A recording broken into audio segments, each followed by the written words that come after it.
Okay. Alrighty then. We are called to order 5:06. We'll start with the land acknowledgement.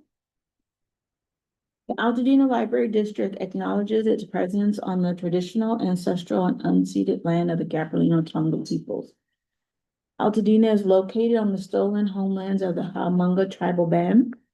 The traditional territory of the Gabrielino Tonga people is referred to as Tabangar, which includes the areas currently known as Los Angeles County, Riverside County, West San Bernardino County, parts of Orange County, as well as the 4 Southern Channel Islands. Entities such as the U.S. government and non-native settlers have subjected the Gabrielino Tonga peoples to historic and continuing injustices, including genocide, forced displacement, and cultural and linguistic erasure. Altadena Library commits to learning, educating, and informing its staff and residents of present-day Altadena about the rich histories, vibrant communities, and culture of the Gabrielino Tonga people, present and past, through our collection development resource offerings. All right, roll call, Trustee Lim. Here. Trustee Moramus. Here. I'm here. Trustee Clark here. Trustee Ruffins. Here. Okay, thank you. Is there any reordering of any agenda items? Yes, there's a request to move agenda. Point A, under new business, so that was now agenda item 2.E. We have a guest from E. Bailey Scott Catlett, who will be providing a presentation that goes with this agenda item. Okay, so item 7B, you said? No, 7A to item 2E. That's right.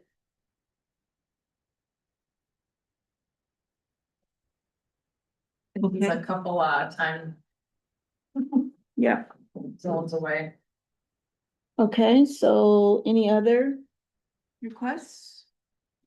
Then can we get a motion to accept the agenda with the move of item 7A to 2E? So move. Second. All in favor? Aye. Okay. Is there any public comment?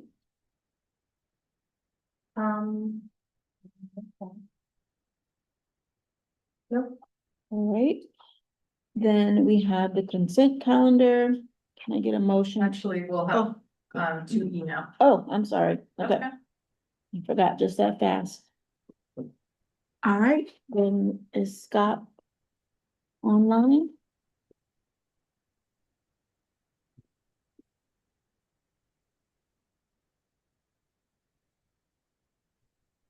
Hello, sir. Evening. Good evening. I thought I would start, trustee staff and members of the public. I'd start tonight with just a quick introduction, then we'll turn it over to Scott. He's got quite a complex subject to talk about, and it's something that it's the pension liability for the district that we typically talk about at audit time, which your audit will be presented next board meeting. So the auditor brings up that large line item in your audit, and then we talk about it at budget time. When we're budgeting both the required amounts that the district must pay, and then when we address the unfunded portion. And so what the district has had for the last couple of years was an unfunded accrued liability policy that was established and approved by the board back in 2022. Last year, when the policies were again reviewed and approved on for their annual review, that policy was left out. And so Nikki and I were looking at that and trying to determine what was really necessary. So I brought in Scott because of all of his experience. He'll speak about that a little bit with the unfunded portion. So what the board's responsibilities are in acknowledging, reviewing that liability, but then also what your options are for funding that over time. So with that, I will turn it over to Scott and let him go through his presentation. All right. Let me share my presentation. All right. Well, good evening, members of the board. It's a pleasure to be with you this evening. As Christy indicated, my background primarily is in local government. While I'm in Nashville now, I spent 17 years in California cities as a finance director in Southern California. So very familiar with pension issues, and it was one of the primary areas of interest I had when I was on that side of the coin. And now that I'm in consulting, something that I help my clients with. So been with Eide Bailly about 3 years and specializing in these sorts of things, financial management issues, pension funding, those types of issues for our clients. I'm going to cover very quickly some slides about overall pension funding in the country and more specifically CalPERS, just to give you some context for how CalPERS became underfunded and how it compares to other agencies, which may help as you're thinking about the prioritization of funding your pension liability, perhaps at an accelerated rate. So looking across the country, this is just a graphic to show you funding levels, and it's really just meant to illustrate that the lighter colored states like California are better funded. And so California is one of those states that's fortunate, particularly because the state requires agencies to make minimum contributions, that the pension fund is well funded in comparison to other states. And that avoids a risk of insolvency, which has been a real concern in some states over the last 10 or 15 years. And then this graphic, just another point to illustrate something similar. This talks about the progress that different states are making towards funding their liabilities. And the states in orange are making positive progress, whereas the green states are essentially not making any progress, or are they getting worse? And then the blue states. And then the green states are states where they're actually having a bigger problem towards the future. So you can see there again, California in a good position, making progress towards full funding. Should I stop him and have him restart? Yeah, Stop. we go back. Yeah, we lost you for probably a minute. That's fine. Oh. What was the last thing that you heard? Yes, Not- honestly, good. I stayed in your first charge, shades of blue. Right here. Okay. Okay. Yeah, Nice Sorry job. about that. I was still seeing all of you, so I'm not sure what happened. Mm-hmm. What I was saying with these two charts is just that they're both illustrating the positive situation in California versus other states. So on this slide, the lighter colored states are states where they have a higher level of pension funding above 80%. So California is one of those states versus some of the other states you see there that have significantly lower funding levels. And then this slide is illustrating the progress that states are making. So orange states like California are making positive progress, working on paying down their unfunded liability, whereas some of the other states in blue and green are not making that progress that California is making. So all this just to say that the situation in California is positive, and as you'll see in a few slides, the district's default payments are making progress towards full funding. One of the reasons why pension liabilities have been in the news and a lot of agencies have focused on them is because there was an accounting standard issued in 2012 that changed the way that we present pension liabilities in the financial statements for the district and other governments. And so that, along with bond rating agencies making some changes, has caused this to be a greater focus in the news media and something that's a bigger priority in communities. And so just wanted to provide that background for why this issue has kind of come to the forefront in recent years. Another issue that's been going on is that earnings for pension funds are declining, and there's various reasons for that related to the economy and so on. But the bottom line is that when the funds earn less, agencies have to contribute more. And so that's part of the reason why the annual contributions have been going up, in addition to a few other reasons that I'll share here in a minute. So turning over just to some quick background on CalPERS. So where did these challenges come from? Well, if you followed this as I have for 20 plus years, when you rewind back to the early 2000s, pension benefits across the board were less lucrative than they were a few years later. And in addition to that, the market had done very well. And so CalPERS became what's called superfunded, meaning they had more money than they needed to pay benefits. And as a result of that, contributions were lowered down effectively to zero in some cases. And so the legislature created some new benefit plans that then utilized some of those extra resources to provide better benefits to employees. But then the market turned the other direction, and some other changes occurred that I'll show you on the next couple of slides. And so the pension plan found itself underfunded. So the situation changed quite a bit from the early 2000s. And this is just an illustration of two CalPERS plans to kind of show you that. So if you look on the left as an example, the pension formula increased by about 50%, and employees could retire 5 years earlier. So a nice change to the benefit, but that came with a higher cost because the cost to the employer to provide that benefit was larger than it had been before. There's a lot on this slide. Really, the only thing I want to focus on is the blue line on the right side. And this is if you take the time to look at all the details, it talks through sort of what happened over the last 20 years. And the blue line is the funded status. So the peak was 128%. So CalPERS was really very well funded back toward the late 90s. And you'll see it dropped. And then the light blue line is the liability. And so that's what's resulting in a need to pay more over time. So that's really what's created the challenge that we're talking about today, is the fact that that liability has gone up, but the blue line is still kind of treading water, if you will, because of some of the changes that CalPERS has made. And then wanted just to share the fact that although there's been bad years for CalPERS, CalPERS has generally done well pretty much almost all of the year. Yes.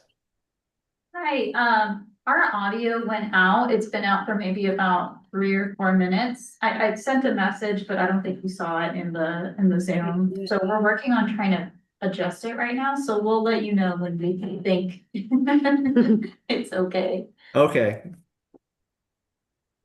I just saw the chat too. I'm sorry. You'll probably have to go back. You're gonna have to go back to that example Couple slide. slides. One slide, 2 slides. Yep, Yeah. Yep. This one. one more. There you Yeah, go. Yep. Yep. Okay.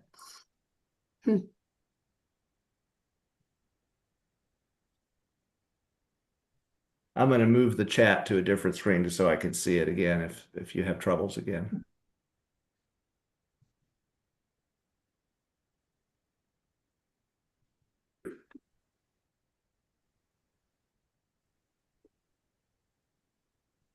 Okay. It's been a day. Yeah. Yeah. It's been a day and a week and a month and a, I mean, for everybody, but yeah. I'm ready for the weekend.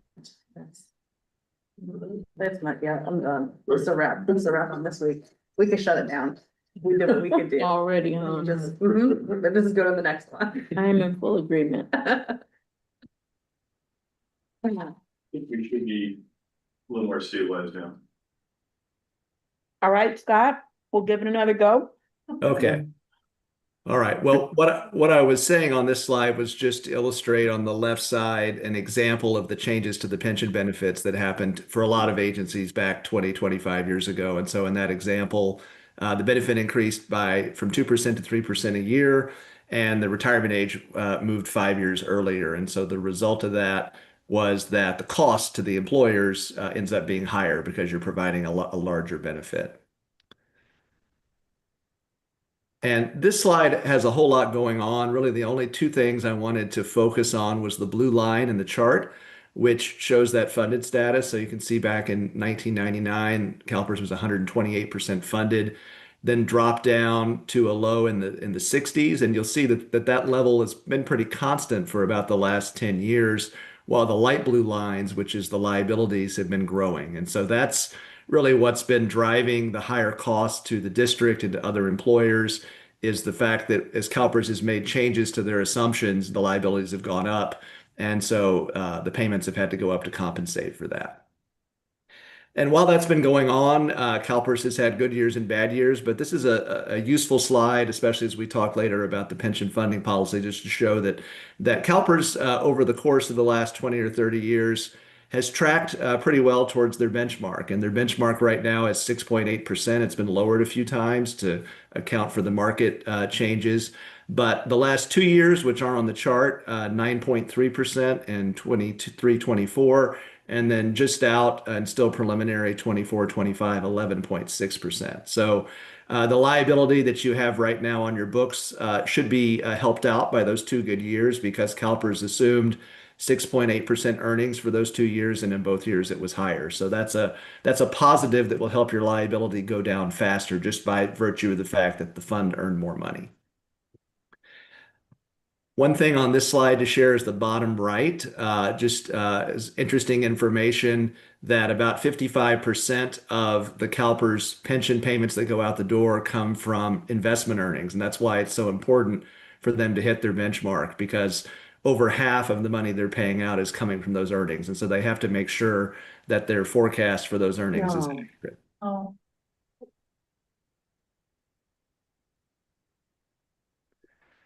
Okay. So We lost you for a quick sec. okay.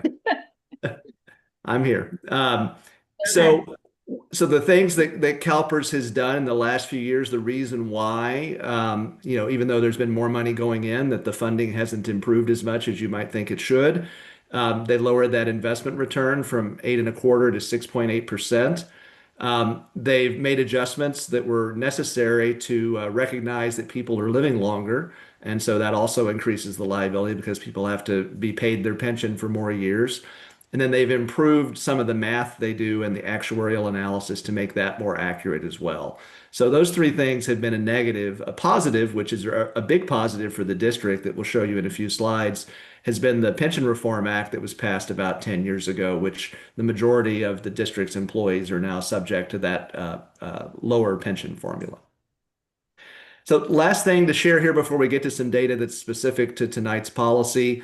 On the right here, this chart just illustrates the point I've been making that at the bottom there, the greenish blue color is the cost of a pension for an employee on an annual basis. And the yellow, and this is nationwide data, is how much as a percentage of pay is being contributed for those unfunded liabilities. So you can really see there the effect that this has had. But the good news is, and you'll see this when we get to the district's data in a few slides, is that increase is going to start going down. And so over the next few years, you'll see that trend starting to reverse.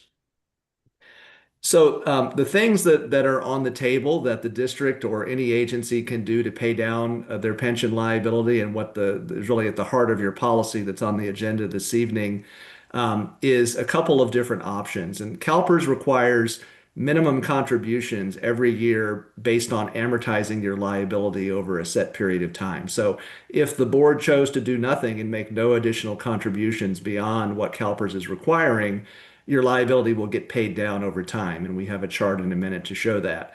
But if you wanted to pay it down on a faster basis, there's really three options out there. The first is you can do what's called a fresh start, which is to tell CalPERS we want to amortize our liability faster.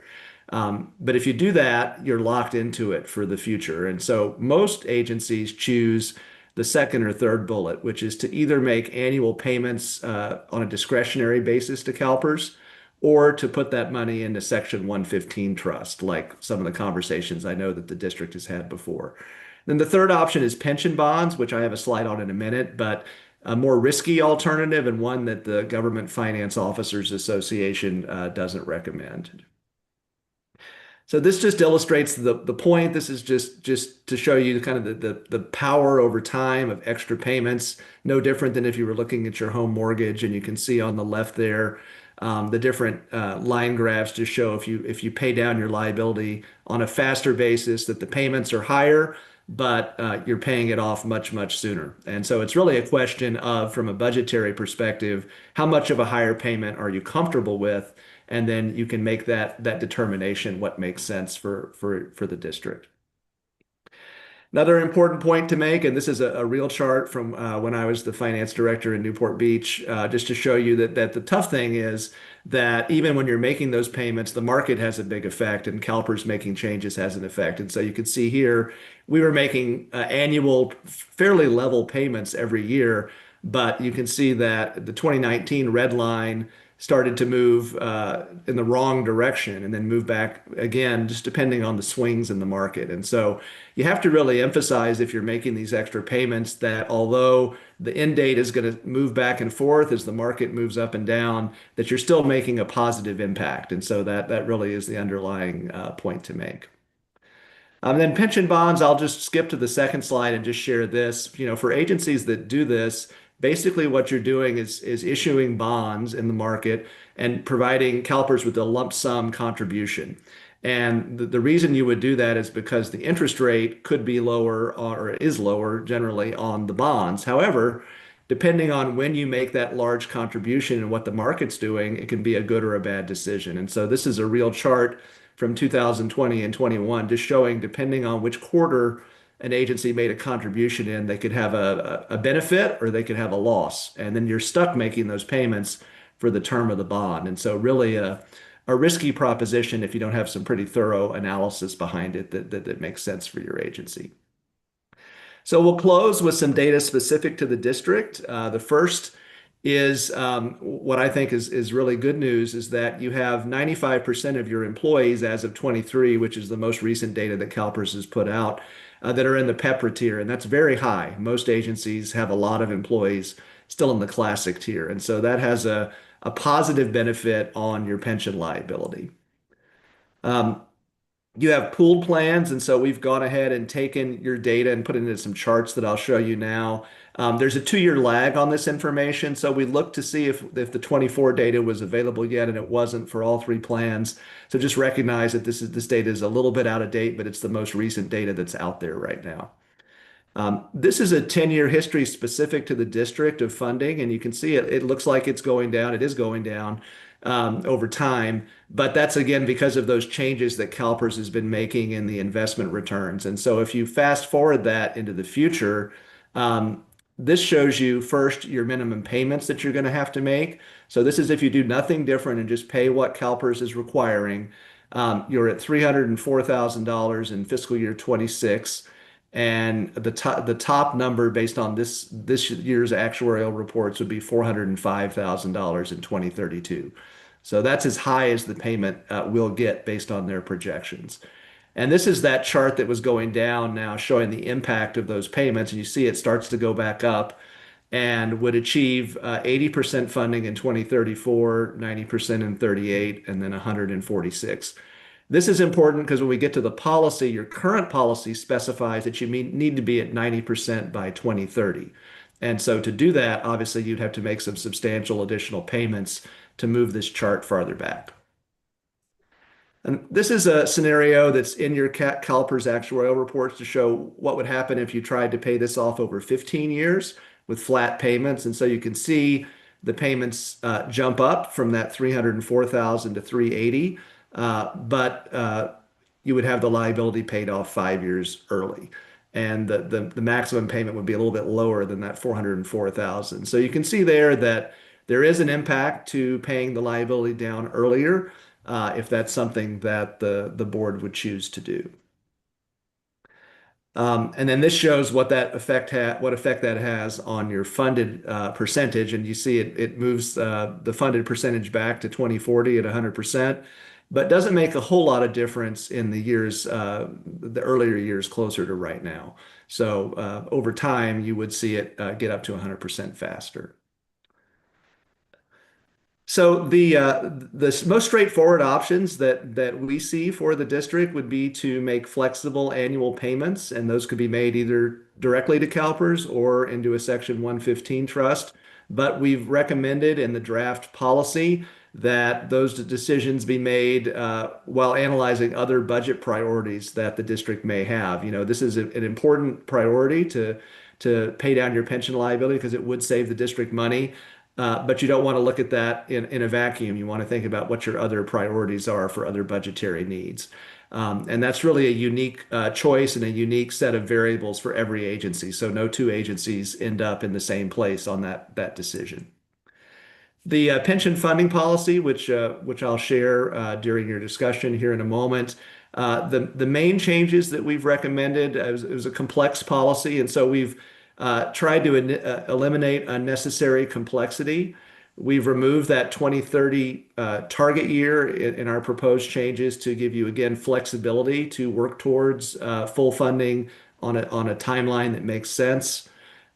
We've removed a requirement to prepay the annual payment. So CalPERS allows you to pay your annual payment early, and they give you a discount for that. And your current policy requires you to do that. But there may be conditions in the financial markets, volatility, those sorts of things, where there might be a year where that doesn't make sense. And so the recommendation in the policy now is to make an analysis on that and then to use professional judgment to decide whether it makes sense each year. And then again, for flexibility, we eliminated the requirement to establish a Section 115 trust, so the board then can choose what the best funding method would be. And so with that change, really provides the maximum flexibility for the board to make the decisions in the future that make the most sense. So in summary, just want to highlight the fact that if you do nothing and you follow the default amortization strategy, you will achieve full funding in 2046 or sooner based on the investment returns that have been positive the last 2 years. And we recommend, again, evaluating that in the context of other information that you may have about your budget. It's also important to note that CalPERS has actuaries that prepare these reports, and they're available to provide free analysis. They give you some insights into if we made a payment of so many dollars, what would that do to the liability and so on. So they're really a great resource to provide information. With that, I will go ahead and share the policy and happy to answer any questions that you might have.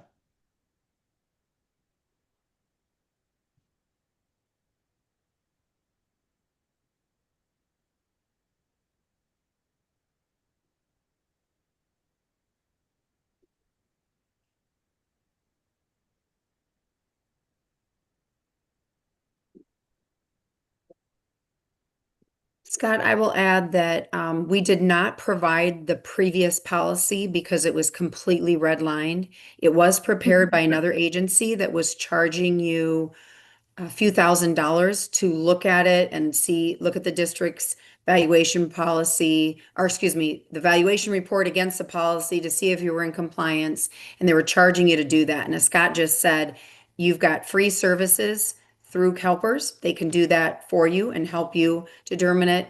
And then also you have us to help you with this piece. So this policy, the reason you're not seeing the other one is it's completely shrunk down to this 1 to 2 page document that really just mentions what Scott said. You need to be aware of your liability.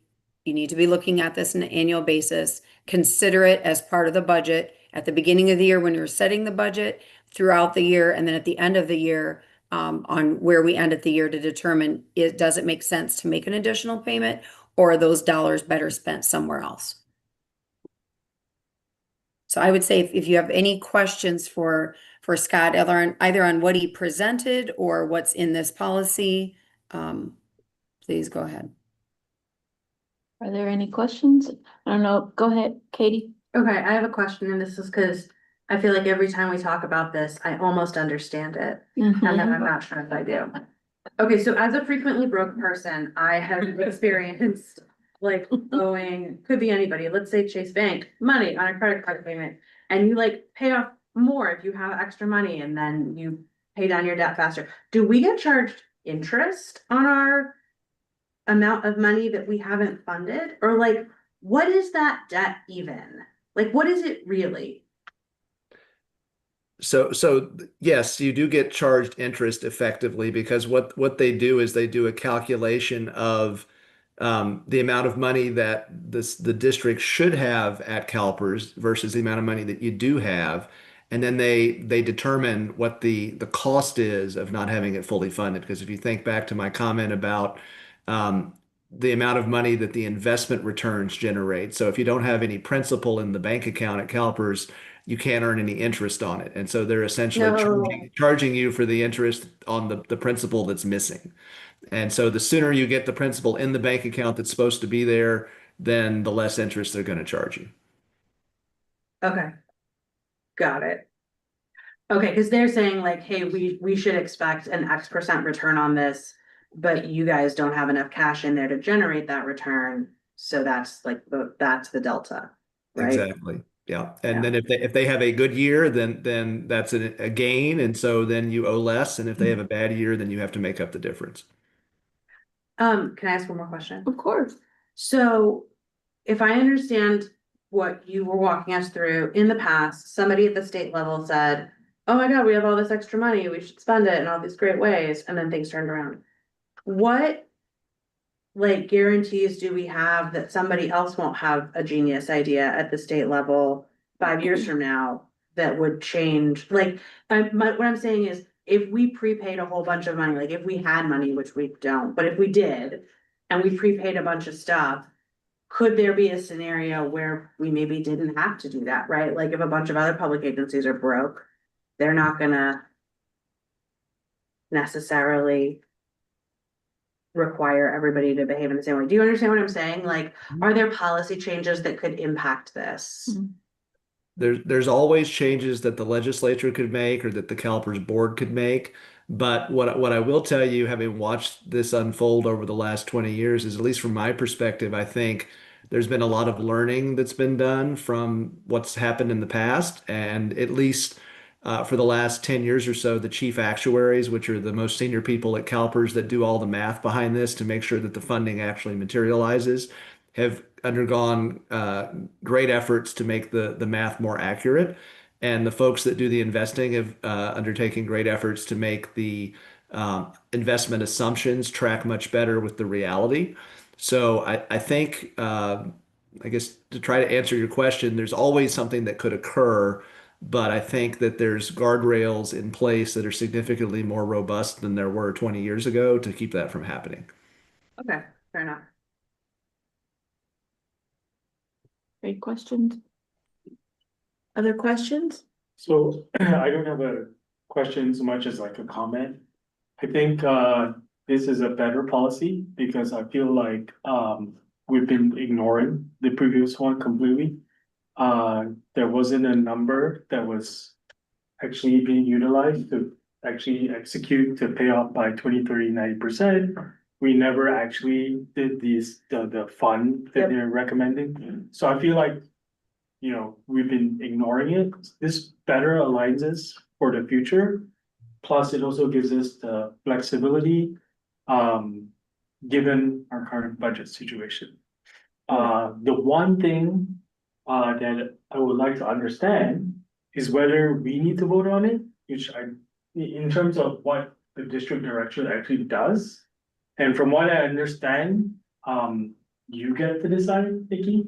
No, you're thinking of, like how we invest. Oh, The money investment. that came in. Okay, so for this but- one, Scroll to But the this is bottom. just voting on the of policy the policy, itself. right, I will point out though that the actions we have taken in the past are to put money aside to potentially pay down.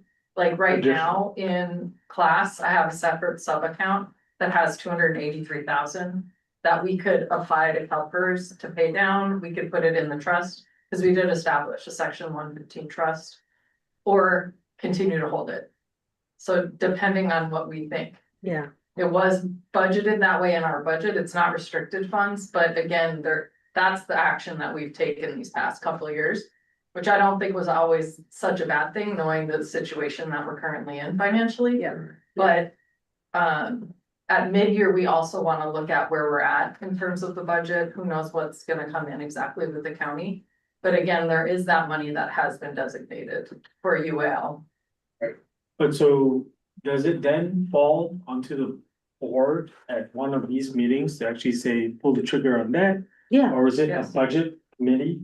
What I think is gonna end up happening tonight, you'll vote on this policy. Right. And then we'll do the mid-year budget adjustments where we'll have much clearer data about what's coming in this year. In January, the budget committee will meet in the beginning of February and we'll bring a recommendation to the board in February. At which point I think the board could vote to say, Nikki, pay this much down of the Right. CalPERS unfunded accrued or not. Right, because there's a lot of moving parts of this, right? One is the automatic payment at the start of the year, whether we want to transition over to a monthly model. And this additional payments, if we want to make additional payments as well. And to me, it's unclear whether, we as the board need to look at that from a month-to-month basis, or make a decision, let's say at the midterm, at the budget committee, and then execute a plan for the rest of the year. What do you mean monthly? So maybe I don't understand. My understanding of the process was we have to make the minimum payment every year, which we always have in the budget, and that's not optional. Like, we have to do that. Right. And then we basically like stick some cash in an envelope in class to be like, maybe we'll use this TBD, but also we might be outperforming CalPERS, so it might make more sense for us to sit on the money because it's yielding more in our account than CalPERS is getting.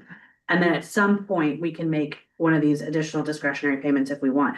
But we wouldn't do that on a monthly basis, right? Like, that's, what is the monthly piece?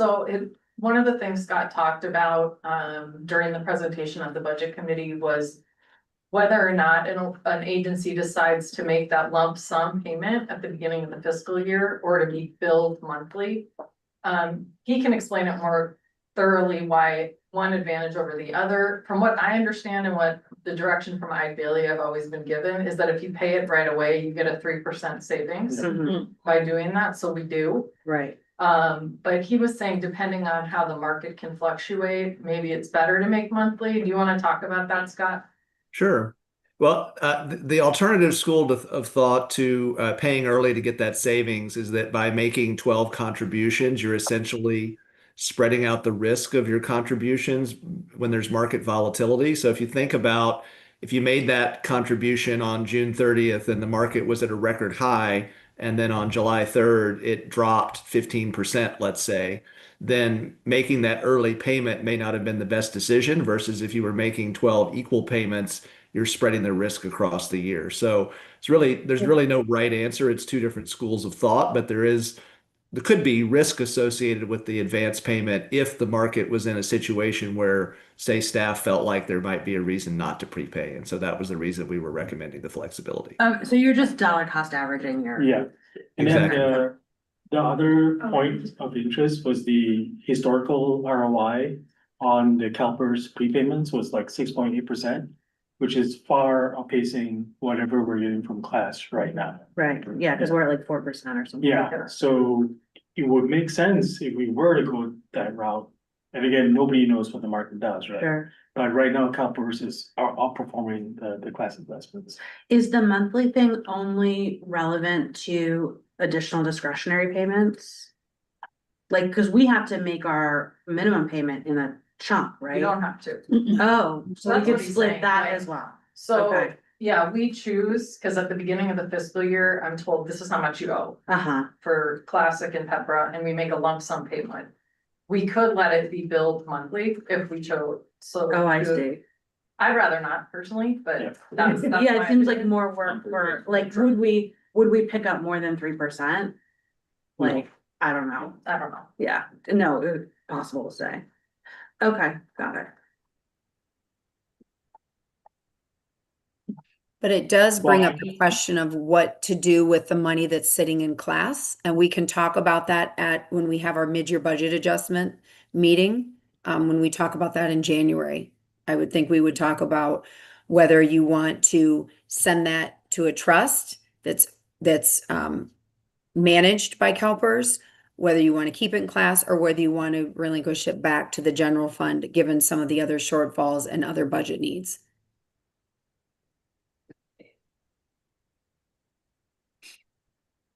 Okay, so in this policy, the pay annually versus pay as you go every month, it is a decision that says staff make, right? So Nikki, you decide how you want to do it. And then the policy does say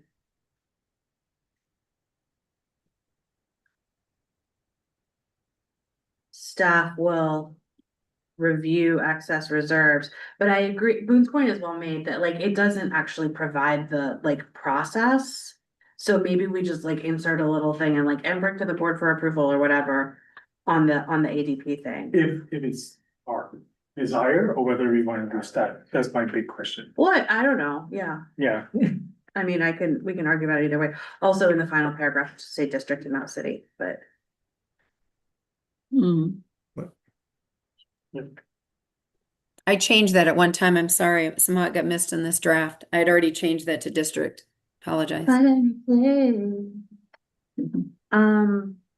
I feel like I don't have a strong feeling about the annual versus monthly thing. Like, I don't feel like I need to, like, as the board, we need to make a decision on that.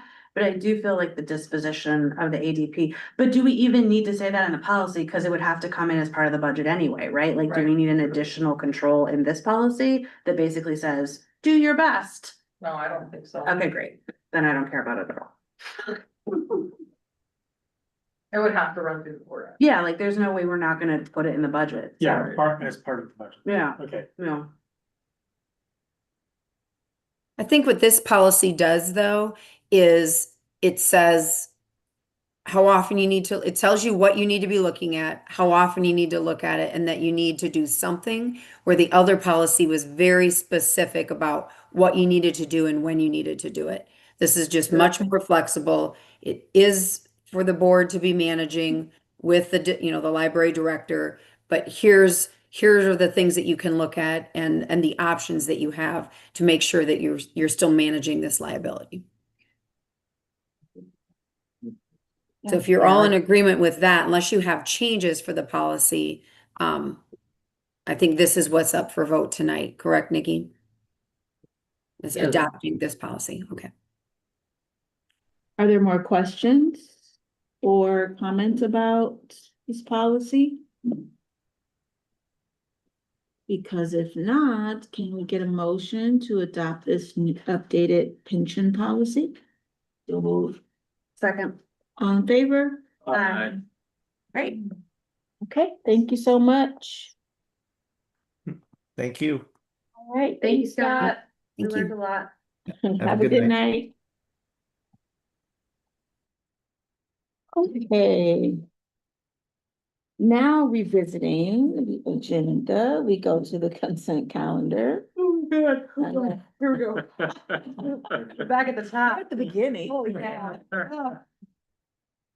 You all are done at this time. I That's me. know, but that's it. Okay, all right. So can we get a motion to approve the consent calendar? Motion to approve. Second. And all in favor? Aye. Do I abstain because I wasn't there?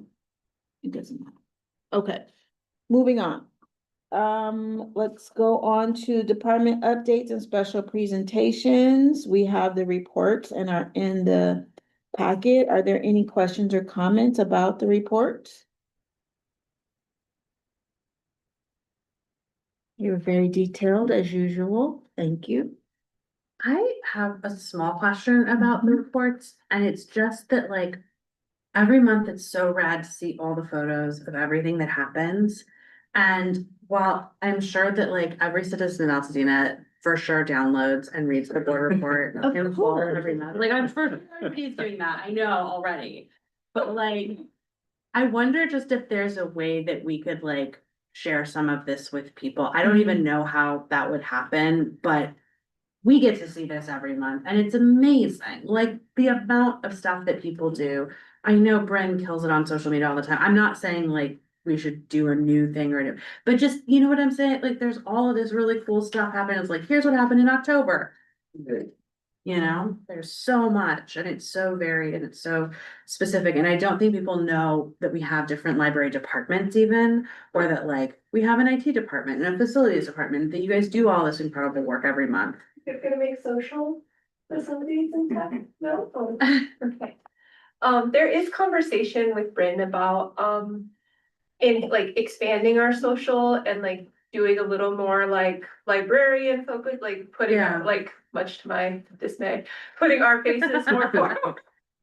Putting our faces more forward to talk about what we're doing, like in anticipation of the program or as recaps of the program. It is something that is part of, like a developmental thing that we hope to do during closure, like when we have sort of time to frame it out a little more expansively. But it is something that we've also noticed, like we're not sharing like the heartwarming, we share the Yeah. before. And Right. we don't show the after as much, and so that is a conversation that Bryn and I have been having, so hopefully we will get to do more of that soon. Yeah. Yeah. Yeah. But it is a conversation, though, we've noticed that too. Cool.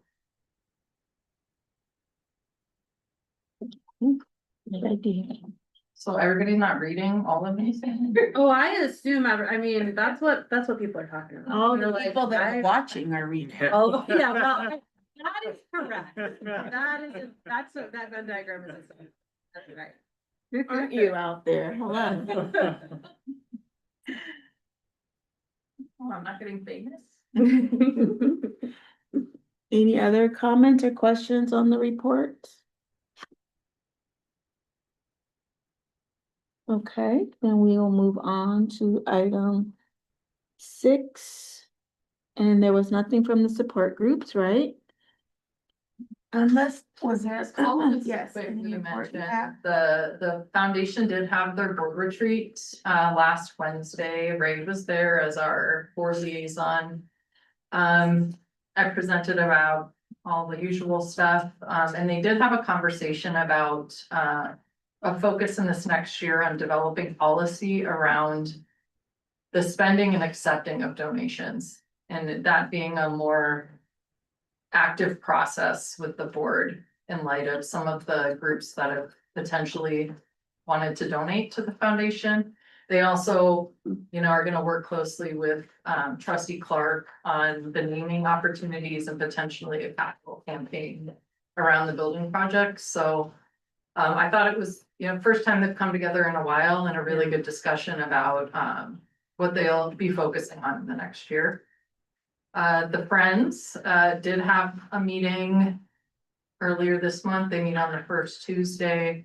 So that did take place. They're gonna be having their last book sale on the night of the Christmas Tree Lane Lighting Festival, December 6th, where they're planning to empty out this entire area up here. So there will no longer be books for sale inside the library as we prepare to close the main library. We are planning, and I'll continue meeting with them on doing something similar to what we did at Bob Lucas. Try to sell what's left on the shelves as we're getting closer to closing. I talked to them about a week-long sale, because the more we can sell and people take, the less we have to worry about emptying out the building later. So that's largely what the two groups are focusing on. Okay. Thank you for that. Of course. And then would you like to go into administrative updates? Happy to, and I'll try to be quick. I know we have a long agenda tonight. And it does feel like we just met in some ways. So good evening, trustees, many people watching online and staff. So some of my updates, we are very excited to welcome back our Adult Services Library Clerk, Maggie Fellows. Maggie's a success story of why we do summer internships, as she was one of our adult interns this past summer. She started with us last week, I believe, and yesterday was her birthday as well, so happy birthday to her. She's currently an MLS student at San Jose and has a background in archives and museums, so that's been really interesting as I've got to know her and talked to her, as well as how we can utilize that moving into closing. So please help me welcome Maggie back to the staff. Other than that, there are no recruitments. I'm so happy, so yay. It's been a lot of recruiting over the last 6 months. In terms of Bryn's marketing update, I did want to acknowledge her receiving the PR Excellence Award from California Library Association for the Bob Lucas Library Renovation Campaign. We will, of course, be applying again next year around all the support and things that she's done this year related to the Eaton Fire. And I already told people at CLA she better get best of show or I will come find them. She's also had some really fun reels on social media lately. I don't know if you've seen, but we had one for National Cat Day, and man, people love cats. It's amazing. We had a lot of fun here on Halloween. If you haven't looked, please do. It was a good time. And Catalina and I, dressed as zombies, were handing out flyers all over. So it was a fun day. And then we also had a visit in the theater. I don't know if you saw, right outside my office. So yeah, it's been fun on social media, like, we'll get even better, it sounds like, as we highlight some of the programs we're doing. Bryn continues to partner with the Eaton Fire Collaborative, as well as putting out that weekly Altadena Connections, which again, people are really grateful for. She's been supporting the Altadena Poets Laureate, and I did want to plug the fact that like we're already going to be moving into the selection process for the next round. Her and I talked about that today. Applications will post in the beginning of the new year, so that'll be here before we know it. So if you know people that may be interested in applying, that'll be coming, as well as her monthly e-connect. So her and I are also working on the annual report, hoping to bring that to the board soon, in regards to fiscal year 24-25. And I also want to thank Bryn. She's going to be representing us tomorrow night at Altadena Town Council. I'm going to be going to Calpelra Conference, so she's going to present for us. And I also wanted to publicly thank the Altadena Town Council Chair Victoria Knapp, Vice Chair Nick Arnzen, as well as Justin, who sits on Town Council as well, for their partnership this past year. They've really put a lot of time and effort into the work that they've done, and I want to point out their volunteers, as is our board.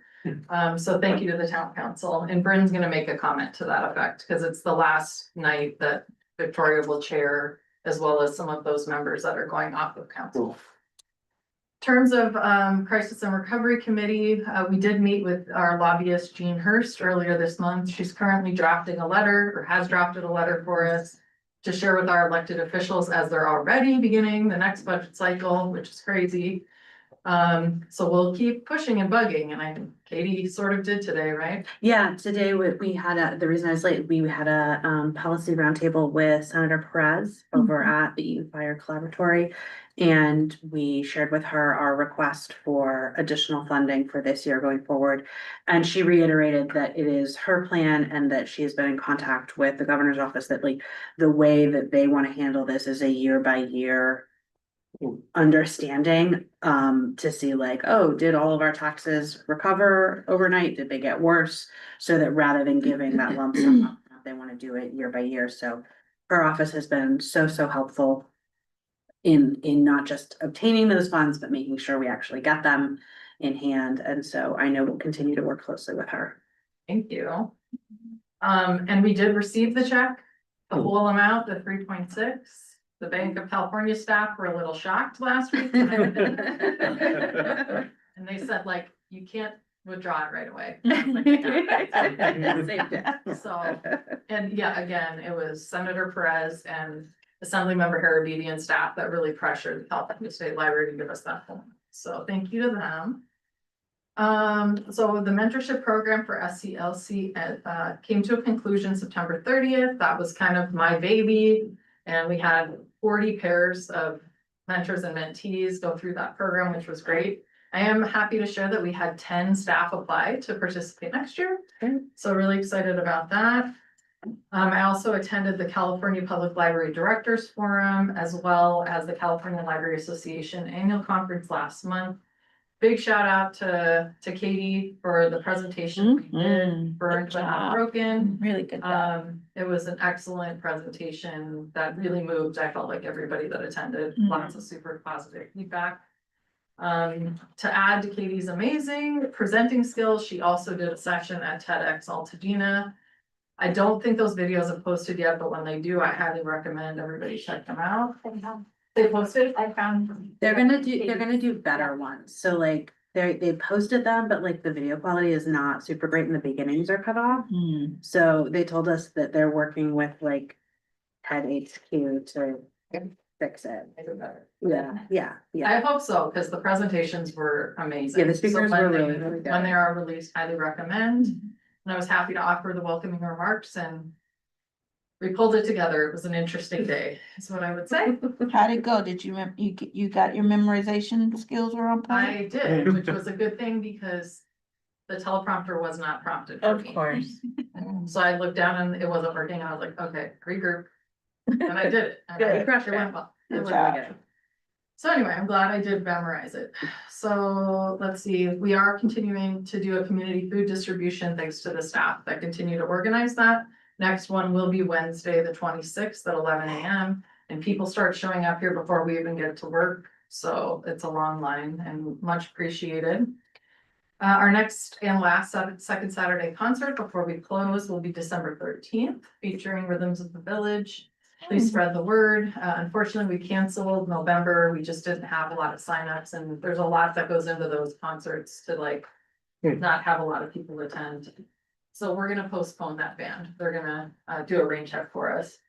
And then, of course, I just wanted to push that CTLA will be having the lighting festival here on December 6th. The festival starts at 3.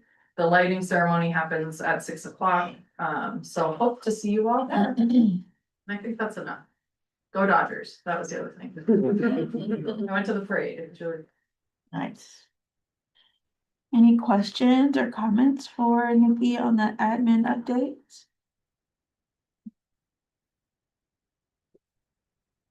All right, then we'll move into the district financial reports. And we'll hear from Christie.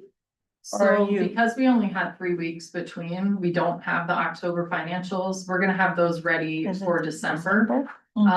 But when we get to budget committee, we did include the supporting documents that the budget committee saw last week, so I think Christie will go over those instead, You know what? once we get to budget committee, So what is this? Which is now. which is now. Hi, Christie, it's just up here. Yeah, it's just up.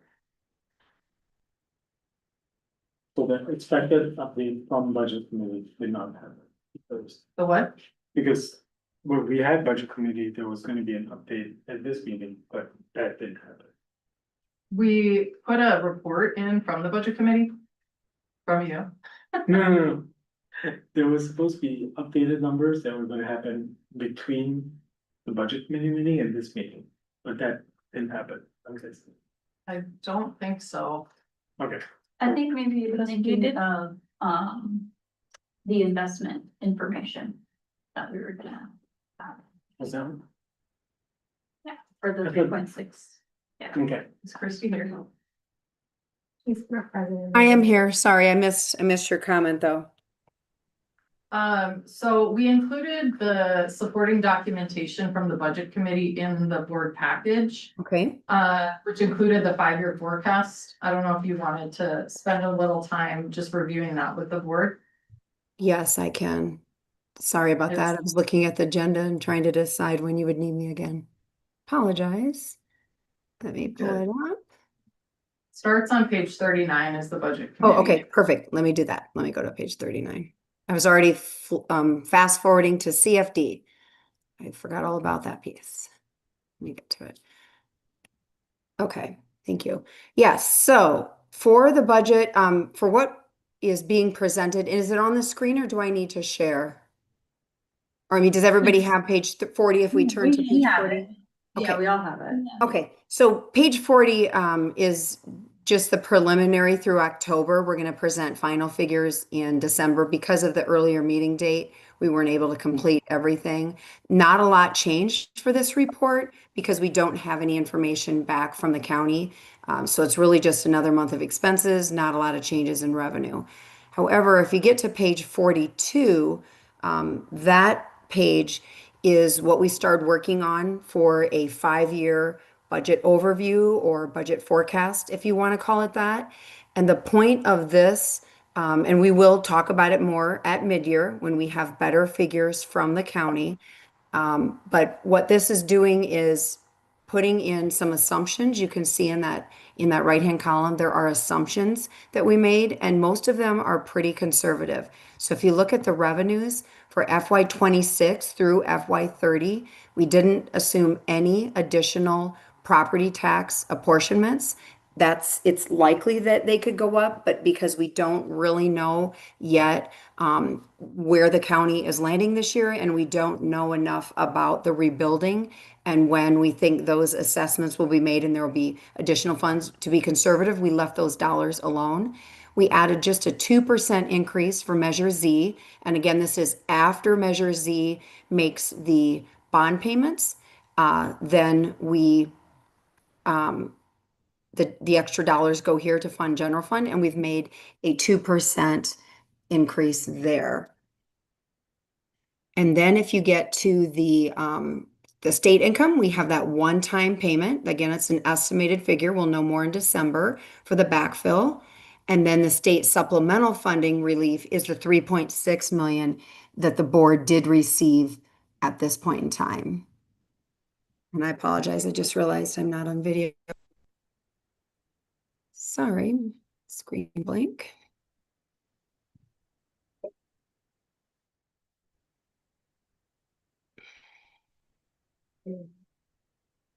Screen is black. I can't see anything. Give me a second here. What's going on? We're having a lot of difficulties tonight.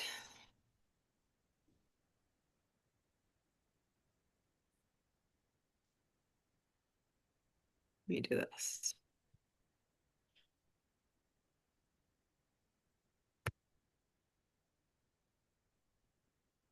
Get it back. Sorry.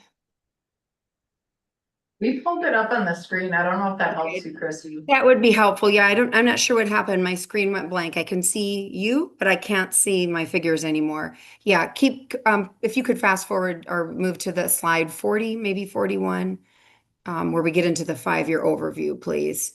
Sorry about that. I don't know what happened. Yeah, the next one, that's the 5-year review. That's the There we report. go. Okay, so again, just talking through our assumptions here. And then if you look at investment earnings, the second section for investment earnings, lowered the percentage of return a little bit because interest rates are going down. So we keep a minimal amount with the county. So we've estimated about a 3% return on those dollars for the next few years. The interest income from class, we've moved down to about 3.5%. And that's estimated on that balance, which will be decreasing each year as we start to spend a little bit from the reserves. And then interest income other will be an item that is brought as an informational item to our next board meeting because we need to invest that $3.6 million somewhere. It is currently sitting with class, but we have some other ideas that Nikki is going to weigh and then bring those options to the board so you can see that the different pieces of that and Nikki making the decision. So as a director, she can decide where to invest it. We're going to invest in something that's already in your allowed investments for the policy. And we're looking at a couple different options. So because interest rates are declining, class no longer becomes the most advantageous investment. There's LAIF, the Local Agency Investment Fund, which is also for government entities. And then there's another governmental fund. Nikki was able to talk to somebody at Five Star Bank who introduced their governmental funds and why those might be advantageous even to the LAIF returns. So those are the 3 options we're considering. We'll have a decision made and bring something to the board next meeting. But regardless, you're going to have some interest earnings. And as you see, those start to go away as you spend down that $3.6 million that the board or that the state has given you. Other revenues, we left pretty conservative. The grant will eventually go away, those reimbursements, the miscellaneous revenue, we've kept pretty constant. So then you get to your expenses. So while revenue, we've been very conservative, not a lot of increases. If anything decreases, your expenses continue to go up. We used a 2% increase on materials, 5% on some of the other areas that involve more labor. And then for salaries, we're able to take advantage a little bit of 26 and FY27 that there will be no assistant director filled, but then that position begins again in FY28, and you can see the jump there on the salary line. We also estimated the 5% step, which is your current policy and your current salary schedule, and then a 2% COLA, which is pretty low compared to what the district's been doing. But again, just to be conservative. And then you get into, the taxes increase at the same levels as the salaries above, no other adjustments there. Programming, professional and technical and programming, a 5% increase. So what you see at the end is net revenue over expenses. In the first year, you've got additional, really close to the 3.6 that was received in addition. So the 3.6 plus some earnings, you've actually used a little bit of reserves and you've got left just that amount. So your general fund reserves would be at close to $5 million, but your projected balance, started about $5 million. It would be over $8 million. Your reserve policy says you only need 2.4. So this year, from a cash flow perspective, the district's doing great. You've got that excess. Same with FY 26, or 27, you see the dollars going down a little bit. FY 28, you still have an excess. By that time, you've pretty much utilized your 3.6, and you start to see in FY 29 and FY 30 that your reserve is right at where it needs to be and then depleted by FY 30. So the dollars that Nikki and other trustees went out and requested from the state, and of course with the help of Jean, it was a much bigger ask. Getting the 3.6 really only keeps the district at its current position through the next 2 to 3 years. So at that point, you would need additional funding. Now, if rebuilding has occurred and those market values are going up and we can increase the property tax lines above, it makes those numbers look a little more positive at the end. But without that, or with the uncertainty of that, really the need for additional funding from the state or other resources is very likely. And I don't know if you want to speak to that, Nikki, because it's everything that you projected and asked for, we were right on target with. These are the numbers that we anticipated, and they're what we're seeing in this 5-year view. Yep. And that's why we're asking for another 5 million. Yeah.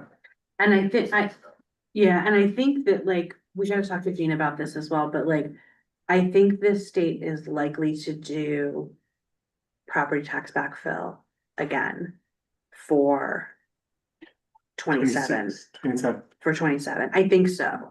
I mean, who knows, like, but if we could get one more year of backfill plus an additional 5 million, I think we'd be in pretty good shape to take us through. Now, assuming that like we can recover property tax values by 30. Yeah. But I think that's likely to happen. I do too. Okay.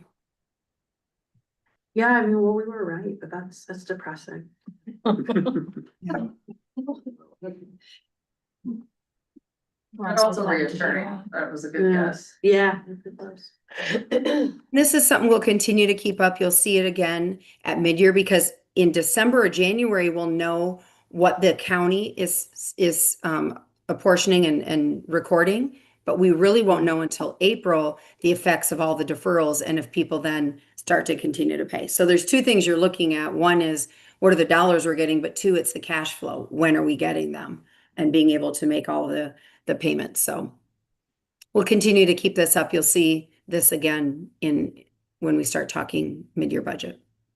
This is super helpful to see laid out in this way. I really appreciate that. Well, and it helps you and, I mean, both, Nikki as the director, but also you as the board when you're making the budget decisions, because we were very conservative. Some of these lines could potentially go up more than 5%. And we would have to look at that. And there also, the revenues could be different as well. And when you start to vote on the salary schedules, you can see what impact that is having on the budget, because that's your biggest line item. So.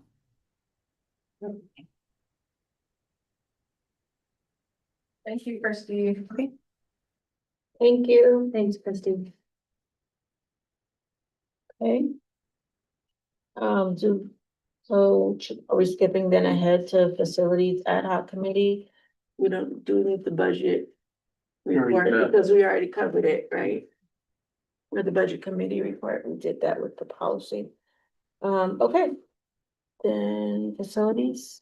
So only thing I want to add to the report that's in your package is the RFP for contractors closed on Friday of last week. I am so relieved to tell you guys, we got 9 proposals, all of which fall within our projected budget. So the big fear was, because we've had to delay this project, that we would get to the actual bids for contractors and they would be way more money than we had, and then we would be in hot water. But happily, they all came in within budget.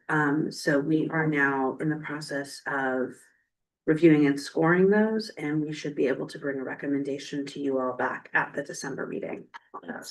Yeah. Great. Any questions for Trustee Clark?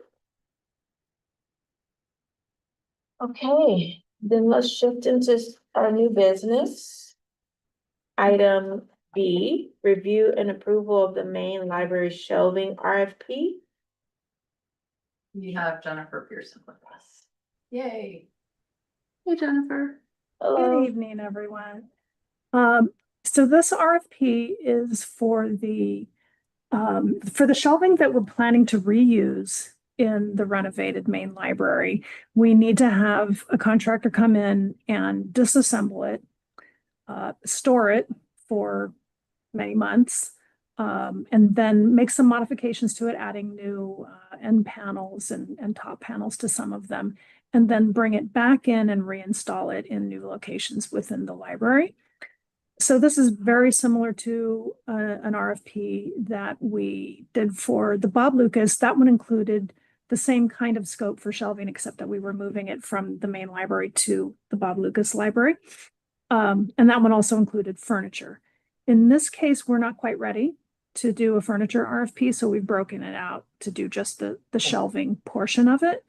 And then we'll come back to you in the future with the furniture RFP once we have all of the furniture selected. And part of the reason that we don't have that yet is that we wanted to see how much money we were going to have for furniture.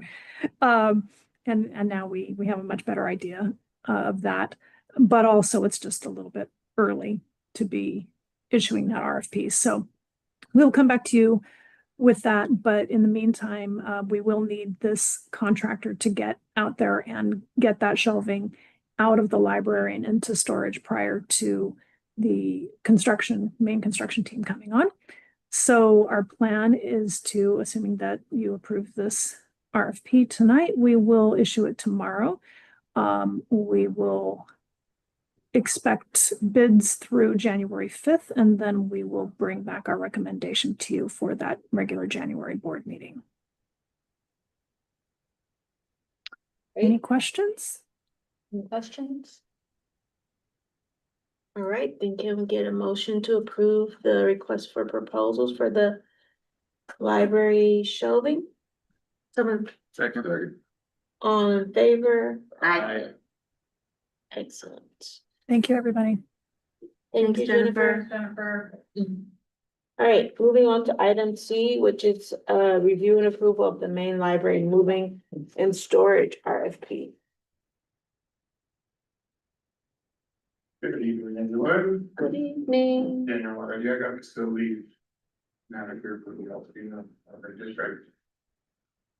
So I submitted the RFP, main library moving and storage services. So with the upcoming renovation, we need to vacate the property. We're gonna have approximately 50,000 books, 45 pieces of furniture. And if you take a look at the second to last page of the RFP, you can see what those furniture pieces are. And there's a number on top, so that indicates how many of those particular pieces of furniture we will be keeping. There's also going to be sensitive items that need to be moved, that would need to be under climate control, things like electronics, library things, items, tools, blueprints, photographs, meeting minutes, things like that.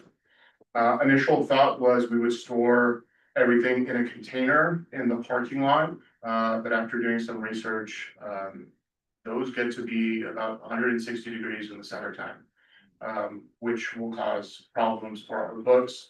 Pages will likely deteriorate, the glue in the books could melt at that point, and it could cause major issues for our library collection. So I went ahead and I interviewed 3 library directors, 1 facility managers to see what they did when they moved. And one has a beautiful 30,000 square foot warehouse that David and I were able to tour. That doesn't help us because we don't have a facility like that, but they, one thing he did mention was that their facility gets up to 90 degrees and they have no problems with their books. So that was just something to keep in mind while putting this RFP together.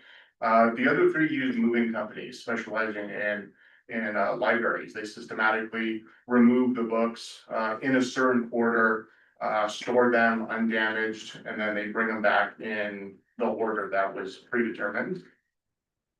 So basically a home run for us would be we find a company that can remove our books in order, store our books for 18 months, store furniture that we can access so that we can remove it, so that we can do refurbishing on those particular items. And then a small climate controlled environment for our sensitive items. And of course, bring everything back undamaged. So we're all gonna find this company, through this RFP. Any questions? Go ahead. Daniel, I should have asked you this when we talked about it in the committee, but it only occurred to me. What is the sort of insurance coverage that these kinds of places have, right? Like, God forbid something was to happen to some of our collections or our furniture or equipment or whatever. How, being very sensitive now about how insurance often doesn't help you like you think it will. How does that work for these kinds of companies? Is it like total replacement value or what? For each individual company, I don't know the answer to that. I- That's something yeah. we're gonna have to interview them on. Okay. And ask during that interview process and really nail it down, because when something does happen. Yeah, it's, Yeah. well, and it's something that like, I'm sure there's like an industry standard, but that may not even.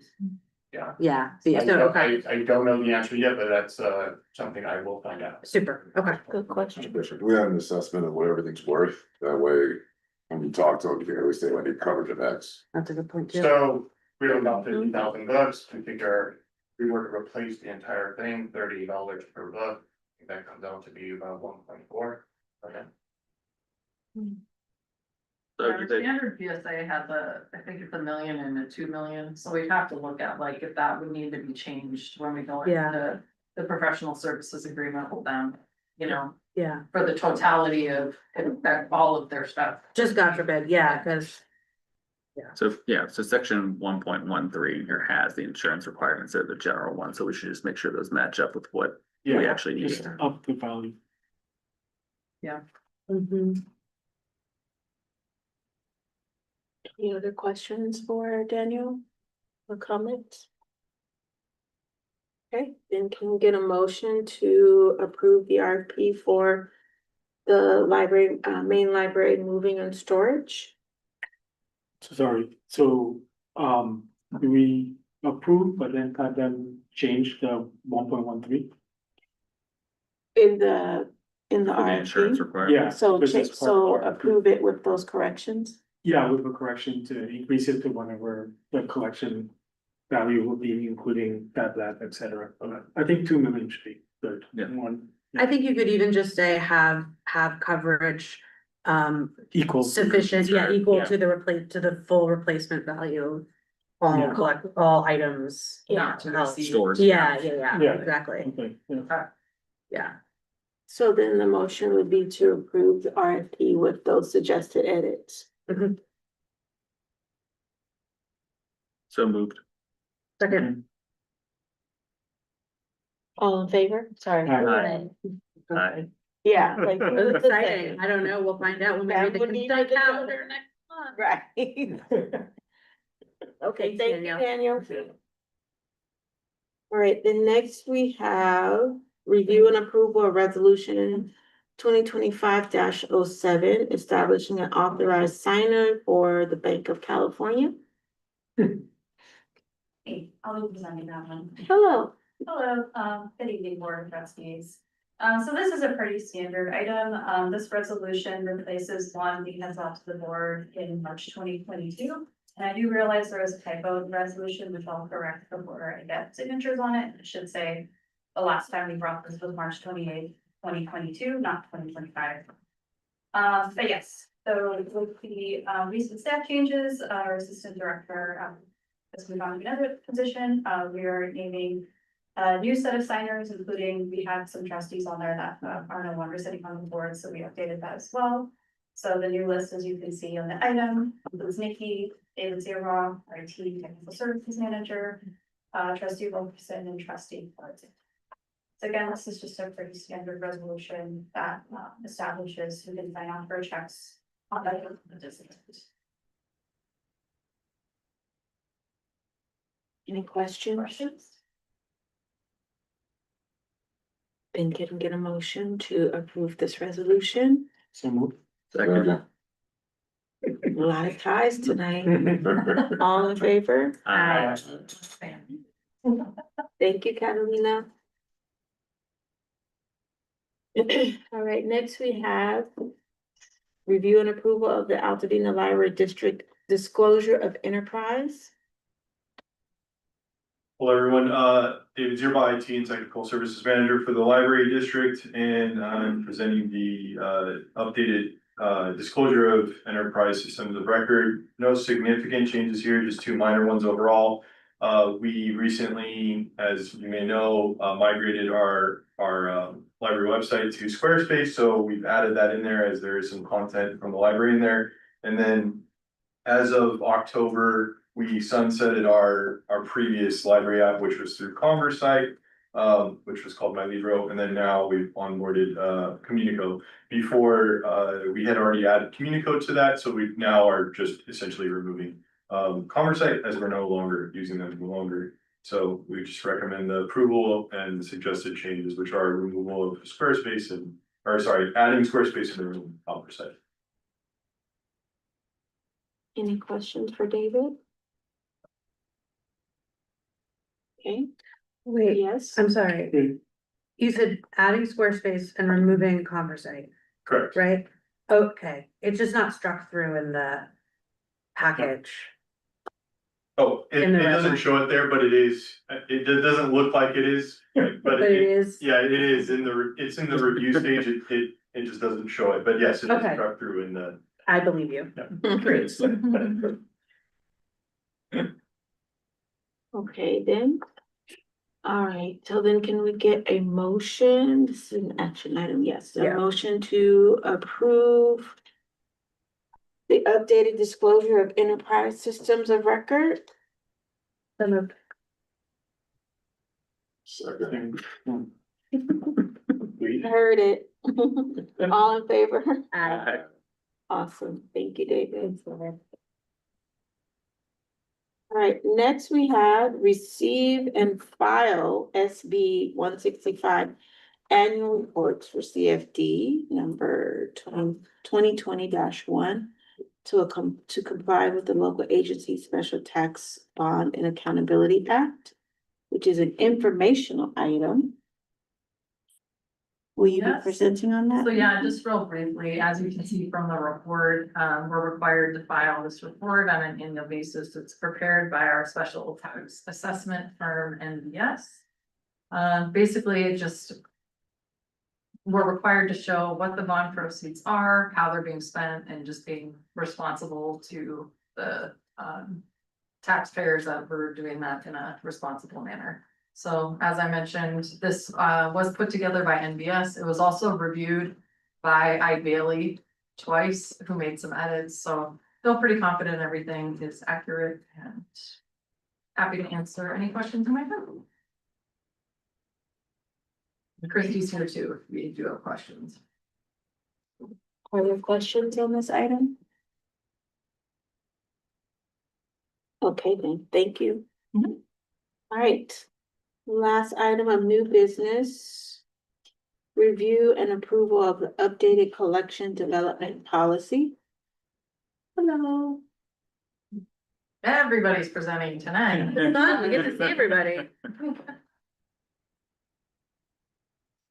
Good evening, everybody. I'm Eddie Costanians. I'm the Adult Services Manager with the district here, and I do want to present this item, which is review and approval of the collection development policy. Last, it was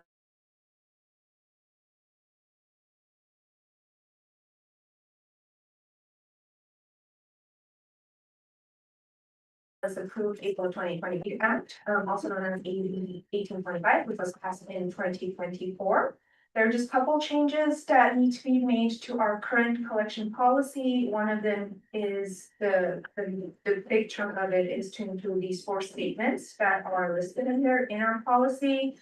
In addition to acknowledging the policy and making it accessible in the AB 1825 to be accessible, and to just also add additional text to make our policy more robust in our anti-discriminatory language. The additions are highlighted highlighted and underlined in the red.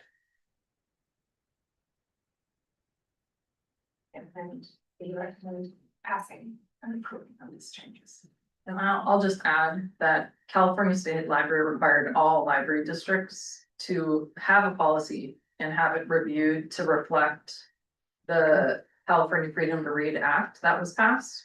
And the highlights you see are all that we have to change ours, That's pretty which I rad. think is really amazing when you think of like how in compliance we already were ahead of that act being passed. And I also think it's great that we're updating it. It's been 4 years. And thank you to Adit for taking that on. The deadline was looming and she came on board and made sure it was in compliance. This has already been shared with the state library and they've approved it with these recommended changes. So thank you, Adit. Thank you, Dee. Great. Any questions? All right, then can we get a motion to approve this updated collection development policy? So moved. Second. All in favor? Great, Great thank job. you. Thank you. All right, moving on to item 8. Is there any, reordering of the agenda items for closed session? If no, can I get a motion to adopt the closed session agenda? So moved. Oh, sorry. We're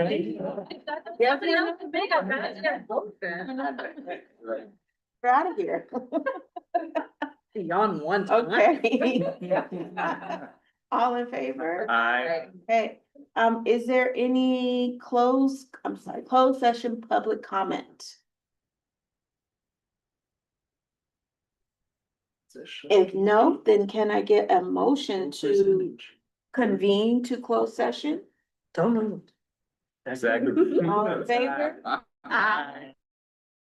Okay, so we will move to closed session at 6:33 for the purpose of discussing and or taking action on our public employee performance evaluation.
Ready?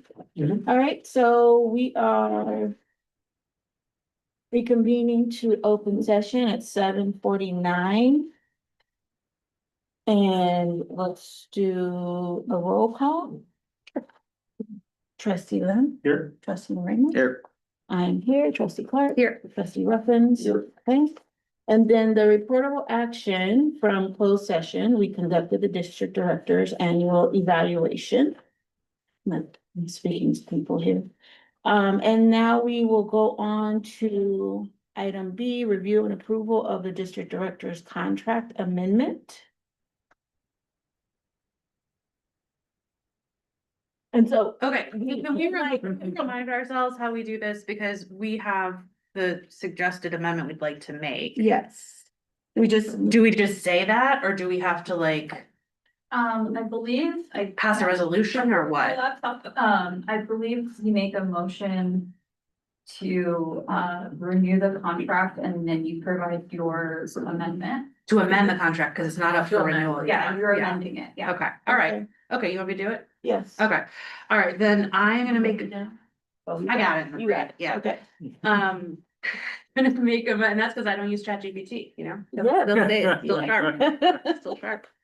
No, I'm gonna make a motion to amend the district director's contract to reflect a 5% merit increase in salary and also to reflect a one-time bonus payment in recognition of special services in the amount of 10% of the current base salary. And this amendment has been proposed by the board and accepted by the director.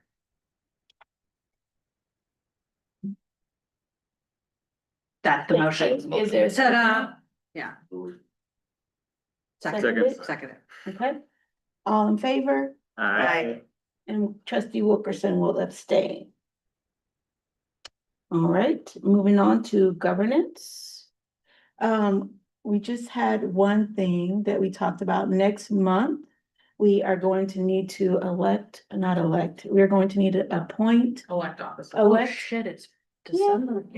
we're gonna need to elect a new president, chair, and secretary. I'm looking at you, Boone, because I think it's your turn. But, if you're interested, I'm just ragging you. But, just keep that in mind that that happens next month. The president, secretary, and then, all the committees. So be thinking about what you want to do, so that we can have that conversation next month. Right. Yeah. All right. So is there any correspondence?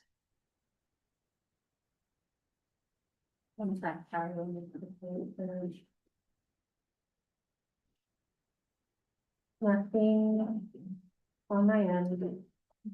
Okay, and any future agenda items you all have? Only thing is that, if we could, before the holidays, decide if we're gonna do a board retreat in January, pick a date and think about the game plan for that, just because I know December goes so fast and then all of a sudden it's like February. So we should do that next month. Yeah, I think Okay. probably. And if we're going to try to do it here, like right now, we're anticipating closing date at the end of January. Right. So we could do it here. Is that right? At the end of Depending, January? like, to give ourselves 4 weeks to do the building. Hmm. In anticipation to see it be happening in February, that's what we're looking at. Right. If we do it in January, we would be able to hold it here. Okay. So that's another thing. Yeah. Yeah, okay, we'll look into that. Just so you know, the annual audit is supposed to happen tonight, but Christie was going back and forth, so that'll be coming in December as well. We also have the main library contractor recommendation. And there's something else already on the list. The elections. The Yeah, board elections. elections. Yeah, there's something else. So next month's gonna be a little busy too. RFP, right? The contractor. Mhm. Yeah. Does Nova Alpha open every day? Monday through Saturday. Monday. Mhm. All right, so we'll put that on the agenda for next month. Discussing the board retreat. Any other future agenda items? If not, then I will call us adjourned at 7:54. All right.